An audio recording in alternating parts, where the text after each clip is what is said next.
Good evening, ladies and gentlemen. We would like to seek your full attention to the following missing report. The police are desperately looking for Amanda Willis. She was last seen by her mother, Adriana Willis, when she left the house at 9 p.m. on Friday. She disappeared after she left home. Amanda is 22 years old, has green eyes and brown hair. She has shoulder-length straight hair, and at the moment of her disappearance, her hair was up in a ponytail. Amanda is a girl of average height.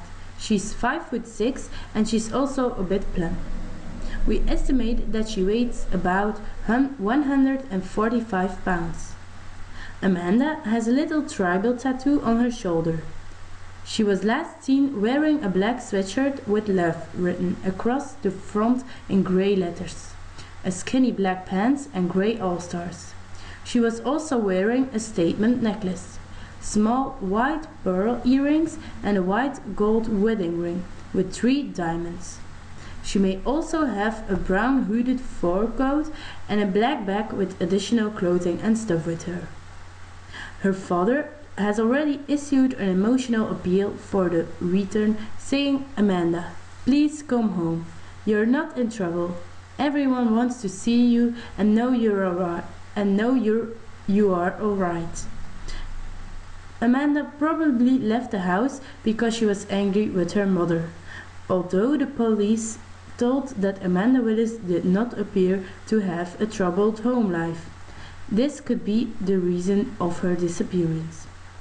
Anyone but information as to the girl's whereabouts, please contact the Rodante Police Department on 325 645 963. Young man dies in a car accident. He was taken to the hospital in the early hours of Friday morning. Several surgeons, including the famous Dr. Paul Flanner, tried 3 hours to save his life, but unfortunately he died at 7 a.m. Brand, who had been suffering from cancer since 3 years, was married to Amanda Willis. The couple had 2 children, Dan and Matt. His death came like a bolt from the blue. The accident happened after the young man left the Owen motel in Rodante, where he had stayed for 2 weeks. The driver, Alan Woodruff, possessed only a learner's permit. That means he was authorized to drive only during set hours and not at night. Around 3:40 a.m., Mr. Woodruff failed to negotiate a curve and lost control of the vehicle. The car crossed 2 lanes of traffic and crashed into several trees. The driver, Alan Woodruff, died immediately.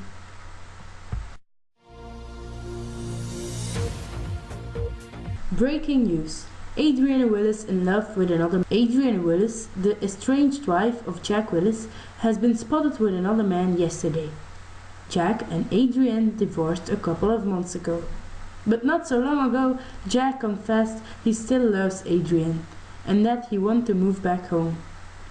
Although Adrienne suggested that this remorse was due to his falling out with the other woman, for who Jack has left his family. She said she needed space and time to think. But yesterday, Adriana was spotted while she was kissing another man. They were walking along the beach hand in hand. The man is a well-known surgeon, Paul Flanner. It appears that the two are really in love, and we hope the best for them.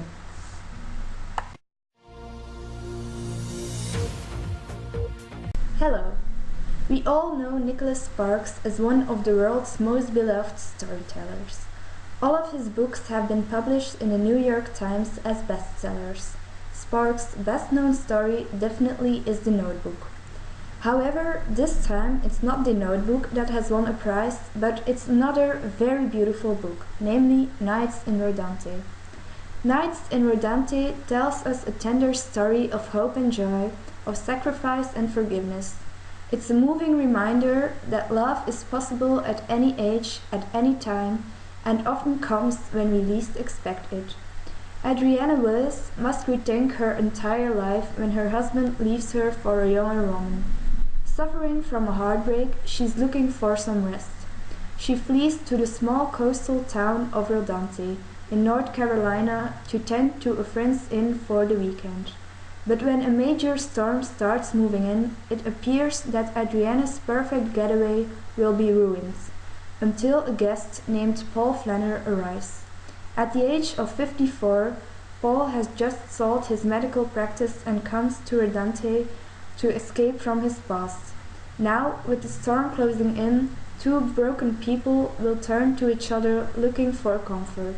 In that one weekend, Adriana and Paul fall in love.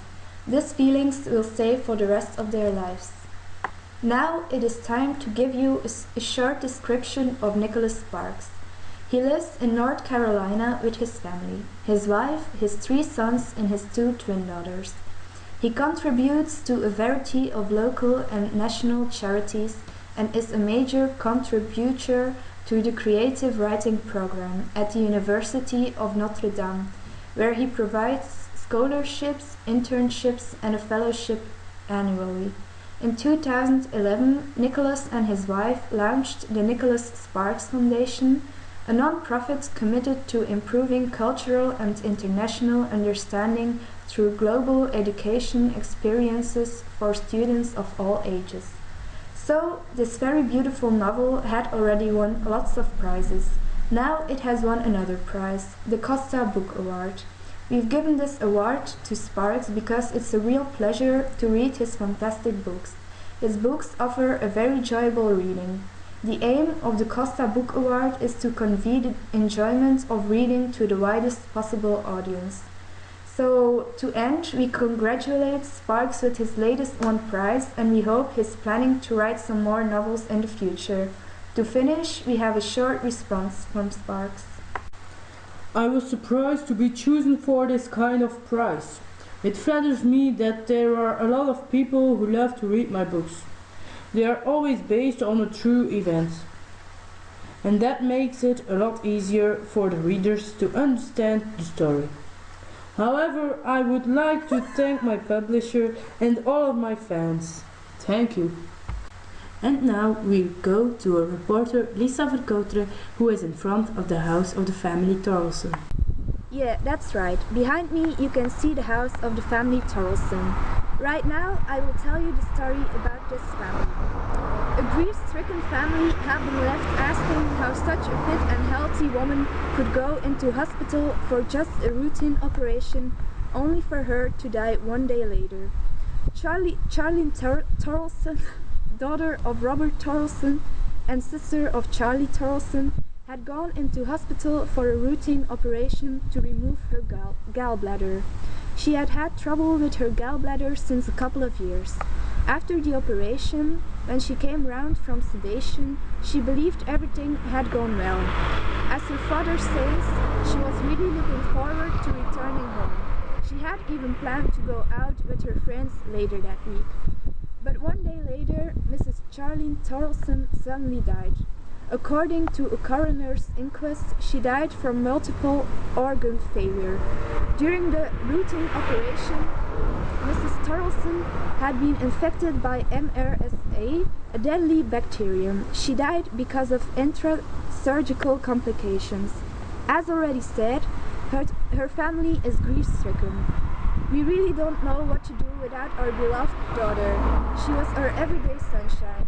Now the sun won't shine for us no more. There are no words to describe how much we miss her. We really wish she didn't die, says her father.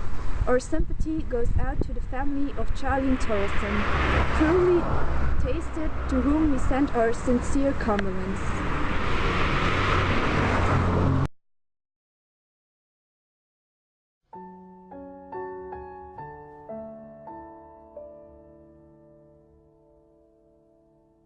Good evening, ladies and gentlemen. I'm Lisa Verkouteren, your meteorologist for today. Alright now, in Rodante, a small village nearby North Carolina, thousands of people are afraid of the potential superstorm called Michelle. The hurricane has already killed hundreds of people in Kentucky and Tennessee. Tonight, the hurricane will reach the coastline of Rodante. The storm surge is expected to be around, I would say, 10 feet. That means the water would come inland that far. There will be heavy rain, and in the worst case, the rain could cause flooding. In addition to this, the storm could also cause an isolated tornado. Like I said before, the track of the storm will basically pass right along the coast of Rodante. It will reach the center of the village around, let us say, tomorrow morning or possibly tomorrow afternoon. The winds will reach approximately 120 miles per hour. As a last point, I could give you some tips for preparing for the storm. The most important one is not to leave your house during the hurricane storm unless you have to. However, if flooding threatens, seek high ground and follow the instructions of civil defense personnel. Also keep a supply of candles on hand in case you may lose electricity. And last but not least, unplug all electrical appliances except the lights that are connected to automatic timers. So, this was your weather forecast for today. I hope to see you back tomorrow, and don't forget, don't leave your house when it's not really necessary. Have a nice day.